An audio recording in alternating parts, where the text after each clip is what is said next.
Hi everyone, this is Shantae, aka Shantizi on Twitter and Instagram, or just simply just Shantae Berry. Hey Paul, how you doing? So I'm here with another episode of my analysis, hashtag Shantae's Analysis. You can subscribe to my YouTube channel to get more, and sometimes I upload little snippet videos here and there, but here I am. So I am going to come with you with some coronavirus numbers because yeah, this thing is not going away like the flu, like somebody said. It's here. And that's all I'm saying. It's just here. So these numbers are coming from the John Hopkins website. Where is my coronavirus?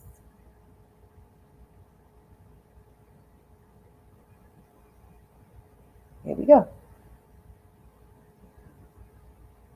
So according to the John Hopkins website, global confirmed cases are as follows. Yeah, we're not rounding the corner, man. No, we're not just around the corner. Yeah, we're not. I read that wrong. I'm sorry. Global confirmed cases are as follows. We are at 63 million global confirmed cases, 63,788,113. Global deaths are at 1,479,442. U.S. confirmed cases are as follows. We had the highest cases, of course, not surprised, and we're only 20% of the population. So at 13,714,024. U.S. deaths are at 270,532. Keep in mind, yesterday the death toll was at 270. So we're seeing skyrocket death tolls as much as skyrocketing cases. So I won't be surprised we hit 300 million before Christmas. 300,000, before Christmas. And by the New Year's, we'll see over 300,000 casualties as follows. And according to the John Hopkins website, which is coronavirus.jhu.edu, the confirmed cases, the new confirmed infections today, the new cases was over 157,000. So the exact number, we had 157 and 901 new cases of COVID-19 here in the United States. So I am not shocked, but I'm going to give you the website. You can go on and look at it yourself every day because this is public knowledge, and I think you should always look at it to see what's going on. And everybody's like, why are you making a doomsday? Because this virus is still here, and I know people having COVID fatigue, but this is not the time to mess around with this virus. This virus is real. This virus is killing people. No matter how healthy you are, it's killing people. Seriously. So you guys really need to pay attention. It's very important. Now I'm on to the cases here in the States. I'm going to list the top 10 and some states that are having rising cases. And I think I'm going to touch on a little bit on which states have the most infection rates. What I have trouble wrapping my head around is that those poor refugee camps and what can win sick. No, absolutely. You're so right. And the detention centers, it's ridiculous. And there's other countries that have over millions of cases, but we have the most, unfortunately, and we're only 20% of the population. Congratulations to Mike Pence leading the efforts on public health, which he has a history on fucking up public health. But you can look at the information yourself.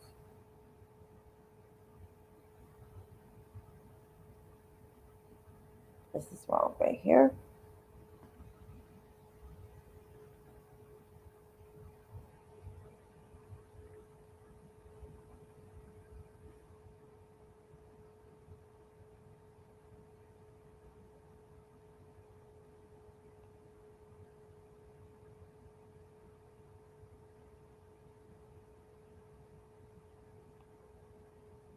Okay. So, according to the New York Times COVID map, you have Texas at 1,274,617, followed by California at 1,251,826. Florida, which is the third state to hit over 1 million cases of COVID-19. 1,008,158. Excuse me. Illinois, 740,510. New York, 660,041. Georgia, 458,985. Ohio, 430,093. Wisconsin, 416,365. Michigan, 394,838. Pennsylvania, 372,688. And then there's states like Tennessee, 371,980. You have Indiana, which is Pence's home state and place of birth, 347,097. Minnesota is another place that's seeing rising cases, 22,371. Missouri, 317,873. Iowa, 231,456, and they don't even have a big population as well. Oklahoma, 199,482. Utah, 198,216. Kansas, 160,586. You have Nebraska, 128,407. So a lot of these places see, and North Dakota and South Dakota is just insane. North Dakota is at 79,661, and in South Dakota, 80,912. And yet the governor is still not placing a mask mandate. And same as with Florida, same as with too much with Texas as well. Like, this is insane. And then you have some Democratic leadership that's slipping. So everybody's suffering from COVID fatigue, but this is wave 2 of this virus, and it's still here. My neighbor was a pro volleyball court and kids playing several nights a week. Yeah, California is number 2. California surpassed New York months ago, and everybody thought New York was like so bad and was so poorly mismanaged. But then you got 4 other states that surpassed New York State because some of them opened right away. New York City was the last place to open, but it's still not fully reopened because 50% of our stores is it's we don't even have 100% full capacity. Like, there's hardly any indoor dining. And indoor dining may be shut down too real soon.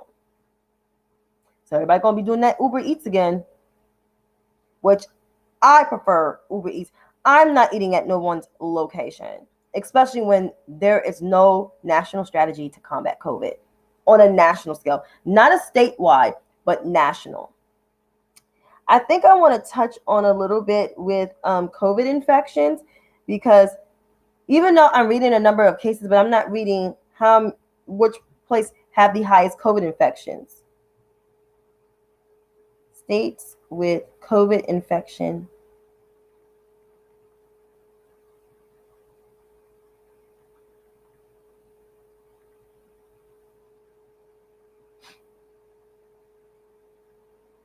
You ever seen anything yet? Look out for the winter. Yeah.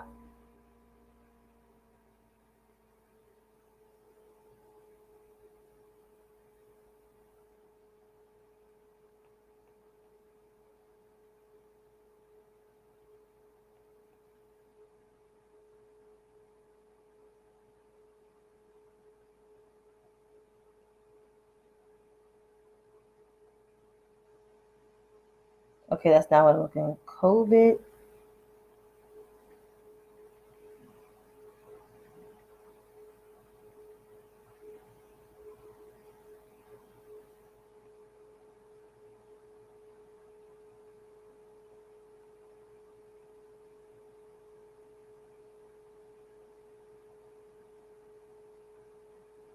Okay, so I am on this website, which is Beckers Hospital Review, and it's listing the COVID infection rate. 19 states have tested positive rates are high. So Idaho has 46.1% positive percentage of positive rate of testing. Their new daily testing is 1,214. And the test is per 1,000, 1.5. South Dakota is second, 42.5. They new daily cases today was 564. Iowa is number 3, 41.2. And they had over 1,900 new cases. Kansas, 39.9. Oregon, 32.7. Alabama, 30.5. Pennsylvania, 27.7. Mississippi, 21.1. Oklahoma, 19.2. Arizona, 19%. Missouri, 18.5. Utah, 18.5. Nevada, 15.6. Montana, 15.3. Arkansas, 14.3. Tennessee, 14.2. Wisconsin, 13.9. New Mexico, 13.8. Nebraska, 13.5. Kentucky, 13.3. Ohio, 13. Indiana, 11.9. Michigan, 11.6. North Dakota, 10.7. Minnesota, 10.6. Texas, 10.5. Illinois, 10.2. Virginia, 10.2. Colorado, 9.7. Wyoming, 9.5. Georgia, 9.1. Louisiana, 8%. Florida, 7.7. North Dakota, 7.6. South Carolina, 7.5. Rhode Island, 7.5. West Virginia, 6.8. New Jersey, 6.7. California, 6.5. Delaware, 6.5. New Hampshire, 6.1. Maryland, 5.6. Alaska, 5.4. Connecticut, 4.7. New York, 3.7. Massachusetts, 3.6. Maine, 2.4. Washington, D.C., 2.3. So most of the northeastern states. Canada is fine. For some reason, Canada is above us and they have their shit under control. It's only the free world because we have the dumbest leaders. And I'm putting Mike Pence in there because Mike Pence, this is mostly Mike Pence's fault more than Donald Trump's fault. Because Mike Pence is the leader of the coronavirus task force.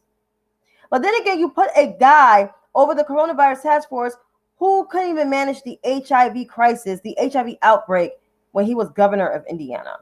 And that was a couple years ago. Even though as much Donald Trump is stupid, because I don't excuse him from anything, Mike Pence is the blame too. The sole blame, excuse me.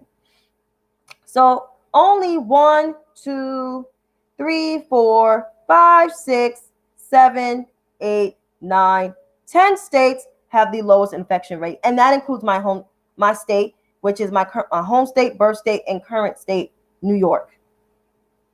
And keep in mind, even though we have the most deaths, but there's other states that's going to surpass us in terms of death rates very soon. And the population of Idaho, let's see, because Idaho almost got 50% of the infection rate.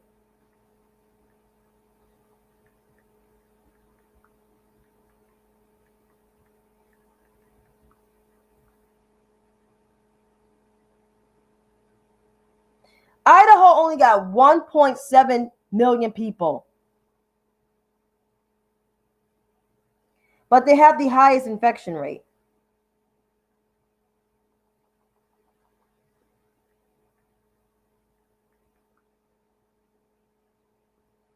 South Dakota, only 884,659 people that live in that state. And the infection rate is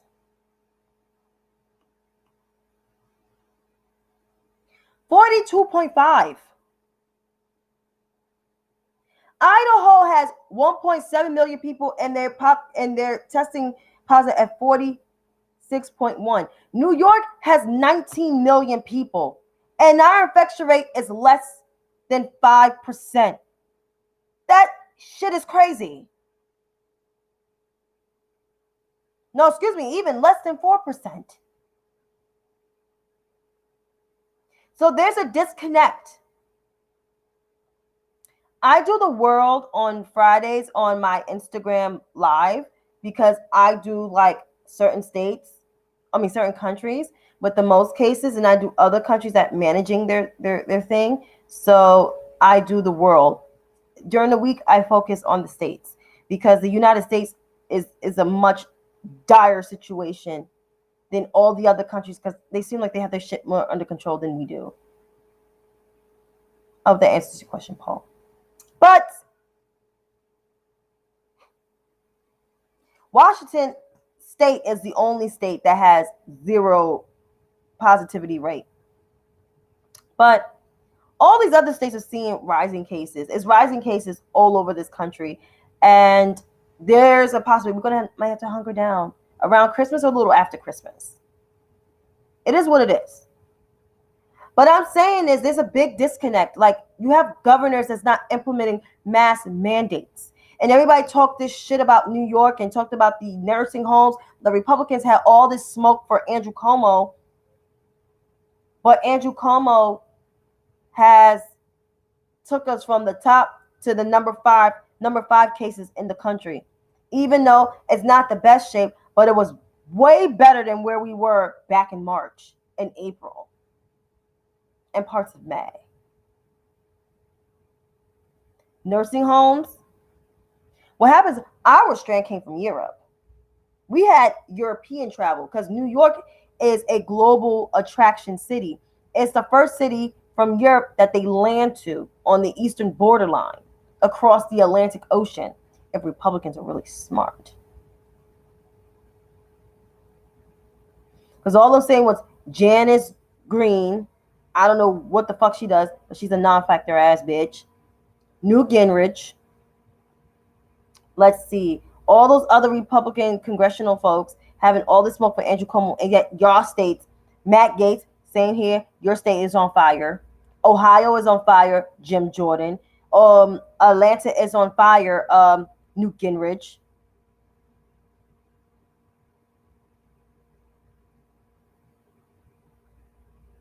So stop talking shit about Andrew Cuomo, who actually saved the state of New York from having more than 34,000 deaths, because it could have had more. And I say it's 19 million people. And now testing, let's read the testing positivity rate for my state again.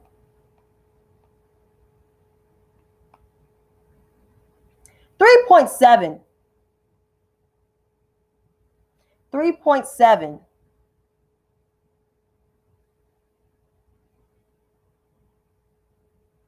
Yeah, y'all might want to shut the fuck up on that one.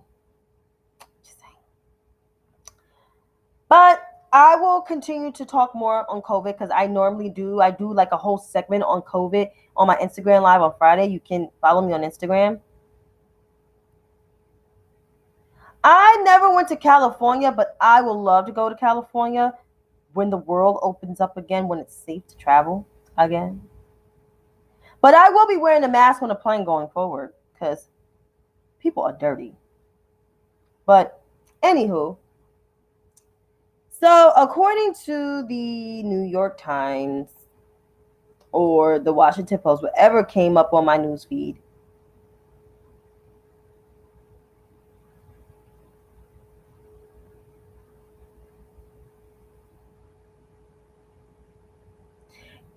yeah, and Dr. Ashby was on Joy Reid talking about that, and he's frustrated. He sounds frustrated in Florida. I don't know why they voted for Ron DeSantis. That was just so dumb.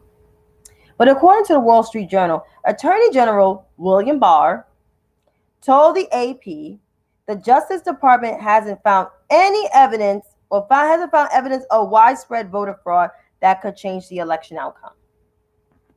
So I mean, I don't know about shaking hands again.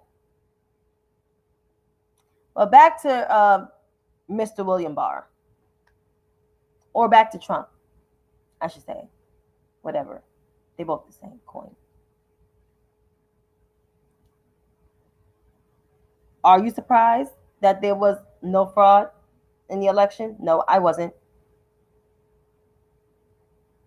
There is no voter fraud. That's a whole entire fucking lie. Donald Trump is a whole ass liar. Donald Trump is reaching because he knows he's losing. And he already lost. And he know what is about to come because here in New York,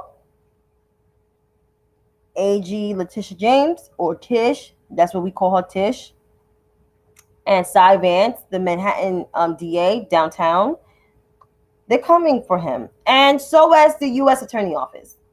Audrey Strice, she's coming for him. And yes, Joe Biden and Kamala Harris will be in that White House. One way or another, they're in there. And I hope Joe Biden really picks his DOJ hard. But he wants his DOJ. He's not going to pressure his DOJ to investigate Joe Biden. That's up to the DOJ themselves because they're independent. Like the attorney generals in all states are independent. And whoever it is, I hope it's Sally Yates because she was the one that exposed the whole entire administration for the fucking crooks that they are. Kudos to that southern white woman from Georgia. But I hope that she is the AG. I really hope. Between her, Vanita Gupta, or Doug Jones. Those with integrity that has a career, a long-time career working for the DOJ. So more than likely, she or he, whatever, it might be a woman because we don't really have a lot of women in the AG positions, in the federal AG positions in Washington. Like the last woman that was in that position was Loretta Lynch, which I hope she becomes the next Supreme Court justice. But she was in that position, and then Sally Yates was an acting one until they transitioned for Mr. Jefferson Sessions. But I hope so. I really hope she's in that position. Like dead ass. Hello. I really hope she's in there. So let's see how this happened. But everybody's pressuring Joe Biden. Oh, Joe Biden, you need it. Joe Biden, I just hope Joe Biden don't pardon him. But for other pundits, don't pressure Joe Biden to make his DOJ to investigate Joe Biden. That's their independent will. They're independent.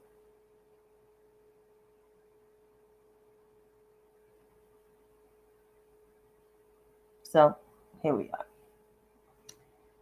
But I am going to address another thing before I hit the bed, and that is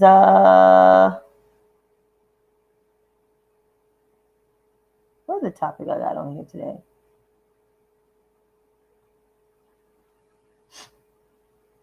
Allergies are bothering me. Oh, the Biden and Harris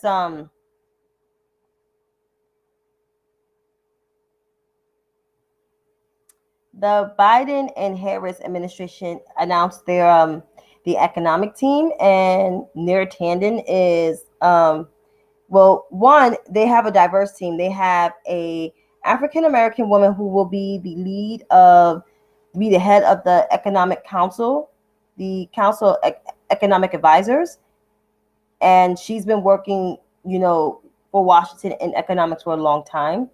Cecilia, I think Cecile, or I forgot how you pronounce her name. But this is Cecilia Ross, and she will be advising Joe Biden and Kamala Harris on economics policies. So here it is. Hopelessness. We are once again living through one of the worst job crises since the Great Depression. Millions of families have had their lives turned upside down. The safety net has frayed, leaving vulnerable through into hardship and hopelessness.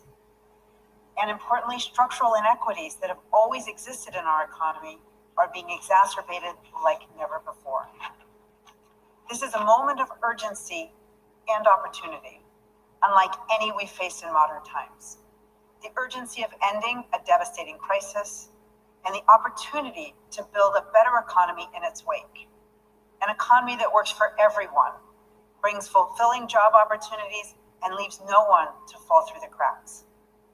I look forward to working with the President-elect and Vice President-elect and this amazing entire economic team to address that urgency and seize that opportunity and make our economic system work better for every American. She sounds confident to me, and she sounds equipped. She sounds good. Also, Janet Yellen, Brooklyn native, will be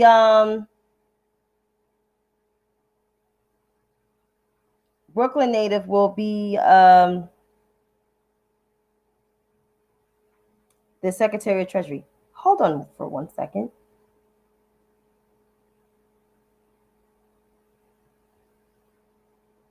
Also, Janet Yellen, Brooklyn native, will be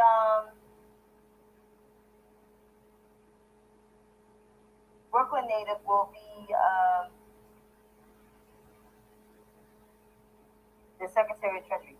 Hold on for 1 second. So what I don't do is Killer Humans 88966. I don't amplify trolls. So I'm not going back and forth with people. I'll just block your ass. So that's that. Yes, the Secretary of Treasury. Thank you so much. Brooklyn native, she will be the first, I think, woman to head that role. And she led the role of another agency back in the day, back in Obama's administration and Clinton's administration. So this is like a big +1. So kudos to that. Also, Neera Tanden is going to head the Office of Management and Budget, and I'm happy that she is doing that. And I always like Neera Tanden, so I was always a fan of her commentary on on Twitter and on television. But let me just address these progressives because that's one of my last topics. You're not going to get Bernie Sanders nor Elizabeth Warren or Ro Khanna in your administration. Period. Done and over with. You need Ro Khanna's seat in the House because we lost 10 Senate seats due to the Republicans bastardizing the slogan of defund the police. Okay, thank you, H. Williams. Thank you. Also, in addition to that, we need the seats of Bernie Sanders and Elizabeth Warren because they both have Republican governors, and 9 times out of 10, their governors will appoint a Republican. I don't understand these progressives. I don't understand like what planet they live on. But what I do know is I wish they would shut the fuck up, stop whining, stop bitching, and stop complaining because, first of all, they don't understand that the legislative branch is crucial. Everything is not decided amongst the president of the United States. There is called a checks and balances. That we have a system like that. That's what the founding fathers, whether I like them or not, whether I think they were racist or not, the thing that they did that was smart is have a checks and balance to put a check on any branch of government.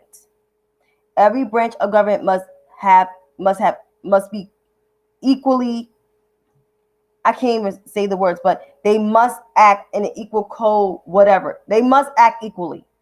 It must flow, as I say. So yes, the president has power, but they don't have power to do exactly everything. Because like we did back in January, we have the power to impeach. To elect, we have the power to impeach. Excuse me. I said that wrong. We have the power to elect, and then we have the power to impeach. There you have it. And as for the legislative branch, we have the ability to elect the legislative branch. We can also go to the election and not elect them.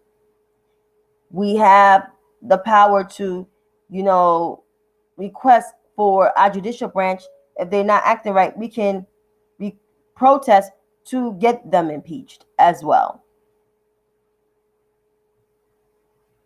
So that's how government works.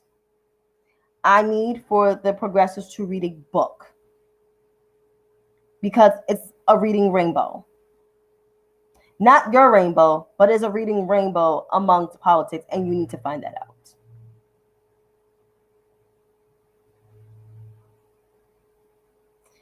So I suggest that they will stop tweeting about Neera Tanden. Actually do some research on her. Not progressive outlook research on her, but actually do some research on her. Obama said he had no idea of all the work he didn't need to do. Well, I don't know, but all I do know, they have smoke for President Obama too. All the smoke that these quote unquote progressives, because they're not real, they don't promote social reforms. They only promote stuff that benefits their little pockets, the little trust fund progressives, as I say, because half of them never been through struggle and never been through the fire, never been through it. They focus so much of their attention on Democrats. They need to focus their attention on the obstructionists, which is the GOP, the elected officials in the Grand Old Party. Addison Mitchell McConnell Jr., Rafael Edward Cruz, Benjamin Eric Sass, Roy Blunt, Joshua Harley, Joni Ernst, Marsha Blackburn. Who else? Robert Portman, Ronald Johnson, John Cornyn, Lindsey Olin Graham,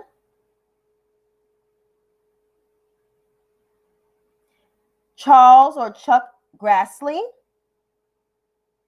who I think they need to retire. Anyone else I'm missing in the Republican Party? Because I know there's a plenty handful. Some of them are non-factors in my life to me. But those are the ones that make a noise.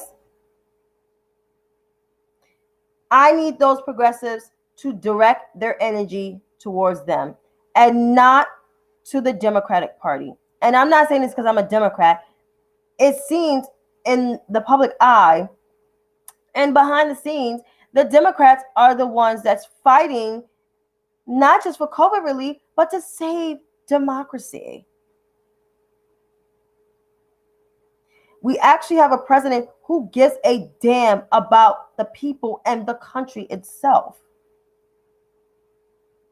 Yes, we don't need him to be kumbaya. We don't. But we need integrity in this country. We need to be respected on the world stage again. We need to heal our racial wounds and have policies that can help heal the division in this country. Not saying everybody should hold hands and saying, kumbaya, my lord, but actually have policies that creates intersectionality. Not policies that benefit only the translucent folks who think far left, or the right who wants to stay in power forever and ever. Oh yeah, they are fucking terrible. Absolutely. So a note to these progressives, a note to the progressive elected officials like Representative Alexandria Ocasio-Cortez, Ilhan Omar, Rashida Tlaib. Focus your fucking energy on the GOP. And I will see you mañana. Toodles.